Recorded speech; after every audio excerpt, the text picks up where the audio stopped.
ធ្វើឲ្យមនុស្សគ្រប់គ្នាភ័យខ្លាចយ៉ាងខ្លាំងប៉ុន្តែគ្រូអនុនៅតែមិនជឿប៉ុន្មានឬក៏អាចជាដោយសារគ្រូបានធំឡើងក្នុងគ្រួសារដែលបានរៀនសូត្រផ្នែកអាថ៌កំបាំងរួចហើយដូច្នេះធ្វើឲ្យគាត់មានទំនុកចិត្តថាមិនមាននរណាអាចធ្វើអ្វីខ្លួនបាន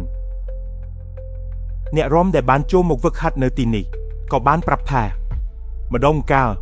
ក៏បានឃើញរូបចម្លាក់អ្នករំច្រឡាត់ដោយខ្លួនឯងបានផងដែរអំបូងគិតថាខ្លួនឯងមើលច្រឡំប៉ុន្តែអ្នកជាច្រើនក៏បានឃើញដូចគ្នា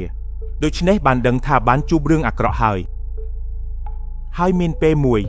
ដែលលោកស្រីហ្វាបានឃើញរូបចម្លាក់អ្នករំដួលចុះមកដេកលើដីរហូតដល់ដៃជើងនិងក្បាលរបស់វាខ្ទេចទៅម្នាក់មួយទេទោះបីជាមុនពេលចាក់សោប្រអប់រូបចម្លាក់នោះក៏ឈរមានស្ថិរភាពនៅក្នុងបន្ទប់ក៏គ្មានផ្លូវឲ្យសត្វចូលមកបានគ្មានវិធីណាដែលវាអាចដួលចុះដោយខ្លួនឯងបានឡើយហើយប្រសិនបើមិនមើលច្រឡំទៅទេ